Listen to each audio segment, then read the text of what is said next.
दोस्तों, स्वागत है आप सबका हमारे चैनल नर्सिंग करियर क्लब के पैरामेडिकल के ऑनलाइन सेक्शन में। दोस्तों, इस सेक्शन में हम diploma in medical lab technology के फर्स्ट ईयर कोर्स हेमेटोलॉजी और ब्लड बैंकिंग के बारे में पढ़ेंगे। दोस्तों, आप सबका ज़्यादा समय नहीं लेते हुए मैं अपने कोर्स को शुरू करता हूँ। दोस्तों, आज का हमारा पहला चैप्टर है बेसिक ऑफ हेमेटोलॉजी। इस चैप्टर के अंदर हम निम्नलिखित पॉइंट कवर करेंगे, जिसमें हम introduction, components of blood and their function, normal values of blood components, clinical significance of blood components के बारे में पढ़ेंगे। दोस्तों, अपन सबसे पहले बात करते हैं हेमेटोलॉजी के बारे में कि हेमेटोलॉजी होती क्या है। तो सबसे पहले इसका इंट्रोडक्शन देखते हैं अपन। हेमेटोलॉजी में रक्त और रक्त के सामान्य तत्वों और रोग संबंधी पहलुओं का अध्ययन किया जाता है। यह मुख्य रूप से रक्त के घटित तत्वों के अध्ययन से संबंधित है। इसमें इरिथ्रोसाइट या red blood cells, leucocyte, white blood cells, platelets या थ्रोम्बोसाइट शामिल होते हैं। रक्त या ब्लड स्मेयर का अध्ययन परिधीय रक्त परिसंचरण में देखी जाने वाली विभिन्न कोशिकाओं की रूपात्मक असमानताओं का पता लगाने में भी मदद करता है। प्रोथ्रोम्बिन रक्त की शांतता के लिए जिम्मेदार होता है। रक्त एक तरल संयोजी ऊतक होता है, मतलब कि लिक्विड कनेक्टिव टिश्यू होता है। अब अपन बात करते हैं कंपोनेंट्स ऑफ ब्लड के बारे में और उसके फंक्शन के बारे में। रक्त शरीर का द्रव्य घटक होता है जो संवहनी चैनलों को प्रवाहित करता है और शरीर की महत्वपूर्ण आवश्यकता और अपशिष्ट उत्पाद को परिवहन करता है। रक्त में दो प्रमुख घटक होते हैं, कोशिकीय और तरल पदार्थ। कोशिकीय भाग में रक्त कोशिकाएं होती है और द्रव में प्लाज्मा होता है। रक्त के गठन को हेमेटोपोएसिस के रूप में जाना जाता है। जैसा कि आप इस डायग्राम में देख सकते हैं कि जो स्टेम सेल होती है वह दो सीरीज में डिवाइडेड होती है। एक तो कॉमन माइलॉइड प्रोजेनेटर में और दूसरी कॉमन लिम्फोइड प्रोजेनेटर में।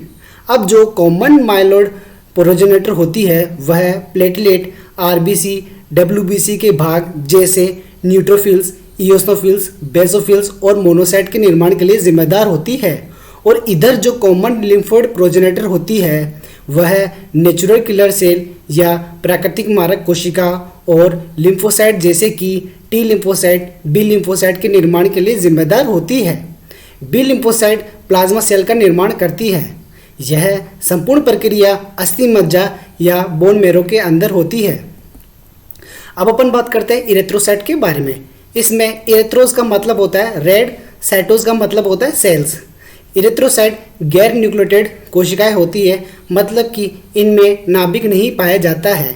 इनमें हीमोग्लोबिन जो कि एक कॉन्जुगेट प्रोटीन होता है और यह रक्त के सभी घटित तत्वों से सबसे भारी होता है। इरेथ्रोसाइट का आकार बाइकॉन्केव डिस्क होता है जो स्लाइड पर बैक टू बैक अटैच होता है। इस तरह ये किनारे पर मोटी और सेंटर में पतली होती है। परिधीय रक्त में देखी जाने वाली इरेथ्रोसाइट केंद्र में एक पीला क्षेत्र का होता है। हीमोग्लोबिन के कारण आरबीसी का कलर लाल होता है। हीमोग्लोबिन फेफड़ों से टिश्यूज तक ऑक्सीजन ले जाने के लिए जिम्मेदार होता है और यह सेलुलर मेटाबॉलिज्म के गैसीय अपशिष्ट जैसे CO2 यानी कि कार्बन डाइऑक्साइड को लंग्स में वापस लाता है।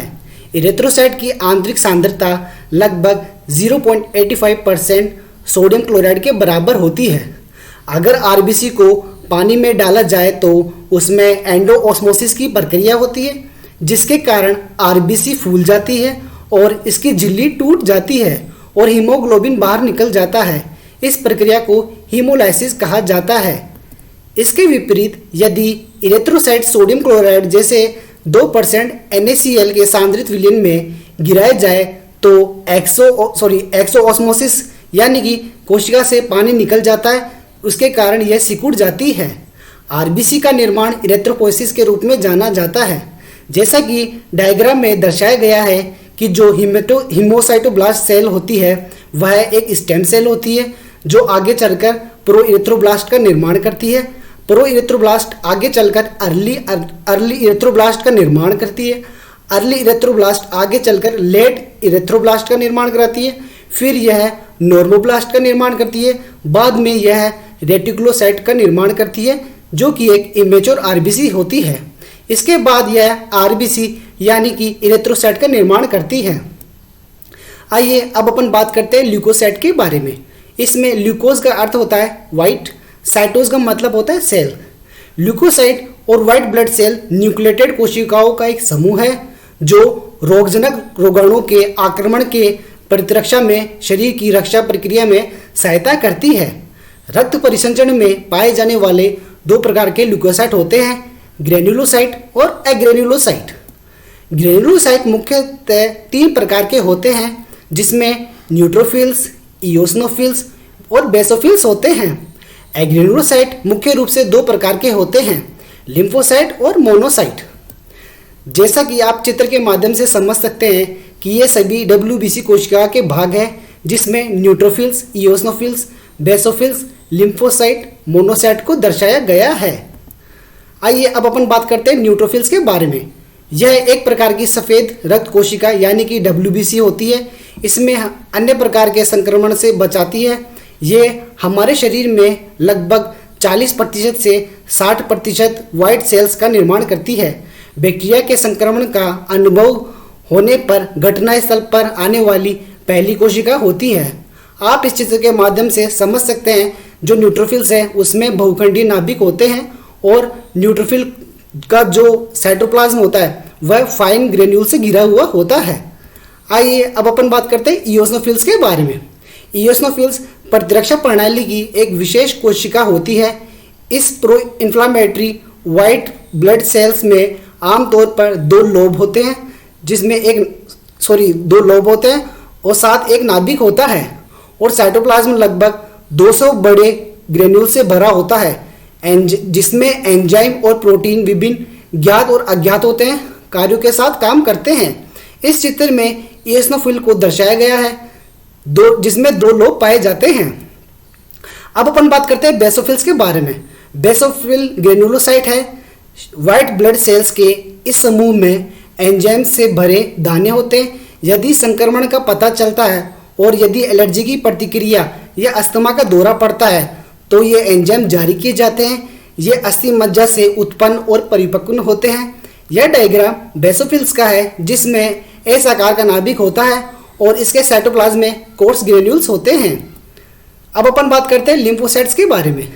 वर्टिब्रल इम्यून सिस्टम में लिम्फोसाइट व्हाइट ब्लड सेल्स का एक सबटाइप होता है। लिम्फोसाइट में नेचुरल किलर सेल जो कोशिका माध्यता साइटोटॉक्सिक जन्मजात प्रतिरक्षा में कार्य करती है। टी कोशिकाएं सेल मीडिएटेड साइटोटॉक्सिक अनुकूली प्रतिरक्षा के लिए और बी कोशिकाएं ह्यूमरल एंटीबॉडी संचालित अनुकूली प्रतिरक्षा के लिए है। ये चित्र लिम्फोसाइट का है जिसमें किसी भी प्रकार के ग्रेन्यूल्स नहीं पाए जाते हैं। अब अपन बात करते हैं मोनोसाइट्स के बारे में। मोनोसाइट्स ल्यूकोसाइट या व्हाइट ब्लड सेल्स का एक प्रकार होता है। यह ल्यूकोसाइट के सबसे बड़े प्रकार हैं और मैक्रोफेजेस और माइलोलिनेज डेंड्रिटिक सेल में अंतर कर सकते हैं। कशेरुकी जन्मजात प्रतिरक्षा प्रणाली के एक भाग के रूप में मोनोसाइट भी अनुकूली प्रतिक्रियाओं को प्रभावित करते हैं। यह चित्र मोनोसाइट का है जिसमें किसी भी प्रकार के ग्रेन्यूल्स नहीं पाए जाते हैं और इसका नाभिक किडनी के आकार का होता है। अब अपन बात करते हैं प्लेटलेट्स के बारे में। प्लेटलेट्स छोटी रक्त कोशिकाएं होती है जो रक्त स्राव को रोकने के लिए आपके शरीर के थक्कों को बनाने में मदद करती है। यदि आपकी कोई रक्त वाहिका क्षतिग्रस्त हो जाती है तो यह प्लेटलेट को संकेत भेजती है। प्लेटलेट नुकसान की जगह पर पहुंच जाते हैं। वे क्षति को ठीक करने के लिए प्लेटलेट प्लग का निर्माण करते हैं। प्लेटलेट के निर्माण की प्रक्रिया को थ्रोम्बोसाइटोसिस के रूप में जाना जाता है। जैसा कि आप चित्र के माध्यम से समझ सकते हैं कि यह प्लेटलेट के निर्माण की प्रक्रिया को दर्शाया गया है, जो स्टेम सेल से प्रो मेगाकैरियोसाइट्स फिर मेगाकैरियोसाइट से प्लेटलेट का निर्माण करती है। अब अपन बात करते हैं प्लाज्मा के बारे में। प्लाज्मा रक्त का स्पष्ट स्ट्रोक ब्लड का तरल हिस्सा होता है जो लाल रक्त कोशिकाओं, सफेद रक्त कोशिकाओं, प्लेटलेट्स और अन्य सेलुलर घटकों से हटाने के बाद बनता है।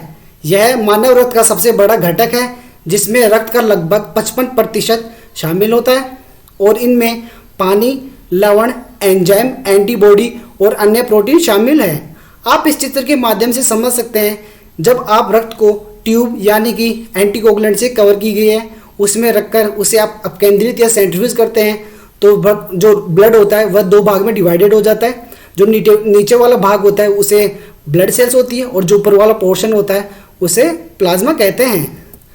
अब अपन बात करते हैं सीरम के बारे में। सीरम रक्त का तरल और विलय घटक है जो थक्के को बनाने में कोई भूमिका नहीं निभाता है। इसे फाइब्रिनोजन के बिना रक्त प्लाज्मा के रूप में परिभाषित किया जा सकता है। सीरम में रक्त के थक्के में उपयोग नहीं किए जाने वाले सभी प्रोटीन शामिल हैं। सभी इलेक्ट्रोलाइट्स, एंटीबॉडी, एंटीजन, हार्मोन और किसी भी बहिर्गत पदार्थ जैसे ड्रग्स या सूक्ष्मजीव सीरम में सफ़ेद रक्त कोशिकाएं, ल्यूकोसाइट या लाल रक्त कोशिकाएं, इरेथ्रोसाइट और प्लेटलेट या क्लोटिंग कारक नहीं होते हैं। सीरम के अध्ययन को सीरोलॉजी कहा जाता है। आप इस चित्र के माध्यम से समझ सकते हैं। जब आप रक्त को या ब्लड को एक प्लेन ट्यूब में लेते हैं जिसके अंदर कोई भी एंटीकोगुलेंट कारक नहीं होता है, फिर आप उसे सेंट्रीफ्यूज करते हैं तो ब्लड जो होता है वह दो पोर्शन में डिवाइडेड हो जाता है। जो ऊपर वाला पोर्शन होता है वह सीरम कहलाता है और जो नीचे वाला पोर्शन होता है उसे क्लोटेड ब्लड कहा जाता है। प्लाज्मा रक्त का वह हिस्सा होता है जिसमें फाइब्रिनोजन नामक ब्लड क्लोटिंग एजेंट होता है, जबकि सीरम रक्त का तरल हिस्सा होता है और इसमें क्लोटिंग एजेंट नहीं होता है। रक्त की एक अन्य महत्वपूर्ण भूमिका कोशिका को पोषक तत्व, हार्मोन, इलेक्ट्रोलाइट्स प्रदान करना होता है। इस चित्र में प्लाज्मा और सीरम को दर्शाया गया है। आइए इससे जुड़ा अपन एक प्रैक्टिस क्वेश्चन देख लेते हैं। रक्त के गठन के रूप में जाना जाता है, तो इसके ऑप्शन है इरेथ्रोपोएसिस, ल्यूकोपोएसिस, थ्रोम्बोपोएसिस और हीमेटोपोएसिस। तो इसका सही आंसर होगा हीमेटोपोएसिस। अब अपन बात करते हैं normal values of blood components के बारे में। पुरुषों के लिए सामान्य आरबीसी रेंज 4.7 से 6.1 मिलियन सेल्स पर माइक्रोलीटर होती है। जो महिलाएं गर्भवती नहीं है उनके लिए सामान्य आरबीसी रेंज 4.2 से 5.4 मिलियन प्रति माइक्रोलीटर होती है। बच्चों के लिए सामान्य आरबीसी रेंज 4 से 5.5 मिलियन प्रति माइक्रोलीटर होती है। डब्ल्यूबीसी आमतौर पर 4000 से 11000 पर माइक्रोलीटर होती है। सामान्य प्लेटलेट की गिनती 1.5 लाख से 4.5 लाख प्लेटलेट प्रति माइक्रोलीटर रक्त में होती है। आइए इसी से जुड़ा अपन एक और प्रैक्टिस क्वेश्चन देख लेते हैं। इयोसिनोफिल्स में कितने लोब मौजूद होते हैं? तो इसका ऑप्शन है 3 लोब्स, 4 लोब्स, 2 लोब्स और नन ऑफ दिस। तो इसके आंसर होगा 2 लोब्स। आइए अपन अब बात करते हैं clinical significance of blood components के बारे में। जब इरेथ्रोसाइट की गिनती नॉर्मल वैल्यू के अनुसार बढ़ जाती है तो इसे इरेथ्रोसाइटोसिस के रूप में जाना जाता है। इरेथ्रोसाइटोसिस के कारण धूम्रपान, ऑक्सीजन की कमी जैसे कि फेफड़ों की बीमारियों से या हाई एल्टीट्यूड पर होना, ट्यूमर। जब इरेथ्रोसाइट्स नॉर्मल रेंज के अनुसार कम हो जाता है तो इसे इरेथ्रोसाइटोपिनिया के रूप में जाना जाता है। जब डब्ल्यूबीसी की वैल्यू सामान्य से बढ़ जाती है तो इसे ल्यूकोसाइटोसिस के रूप में जाना जाता है। ल्यूकोसाइटोसिस के कारण संक्रमण, कुछ भी जो चोटों और घटित सहित लंबे समय तक सूजन का कारण बनता है। कुछ दवा जैसे कि स्टेरॉयड, लिथियम, कुछ इनहेलर की प्रतिक्रिया, एंजाइटी, सर्जरी जैसी चीज़ों से भावनात्मक या शारीरिक तनाव की प्रतिक्रिया होती है। जब डब्ल्यूबीसी की वैल्यू सामान्य से कम हो जाती है तो इसे ल्यूकोसाइटोपिनिया के रूप में जाना जाता है। ल्यूकोसाइटोपिनिया के कारण रक्त कोशिका या अस्थि मज्जा की स्थिति, कैंसर और कैंसर का इलाज, ल्यूकेमिया सहित विभिन्न प्रकार के कैंसर ल्यूकोपीनिया का कारण बन सकते हैं। जन्मजात समस्याएं, संक्रामक रोग, ऑटो इम्यून डिसऑर्डर और कुपोषण। जब प्लेटलेट की वैल्यू सामान्य से कम हो जाती है तो इसे थ्रोम्बोसाइटोपिनिया के रूप में जाना जाता है। जब प्लेटलेट की गिनती सामान्य से बढ़ जाती है तो इसे थ्रोम्बोसाइटोसिस के रूप में जाना जाता है। थ्रोम्बोसाइटोसिस के कारण acute bleeding and blood loss, cancer, iron deficiency anaemia, infection, haemolytic anaemia. आइए इसी से जुड़ा अपन एक और प्रैक्टिस क्वेश्चन देख लेते हैं। प्लेटलेट के निर्माण के रूप में जाना जाता है तो इसके ऑप्शन है थ्रोम्बोसाइटोसिस, इरेथ्रोसाइटोसिस, ल्यूकोसाइटोसिस या थ्रोम्बोसाइटोपिनिया। तो इसका सही आंसर होगा थ्रोम्बोसाइटोसिस। दोस्तों कैसा लगा हमारा वीडियो हमें कमेंट बॉक्स में लिखकर जरूर बताएं। और हाँ दोस्तों, अगर अभी तक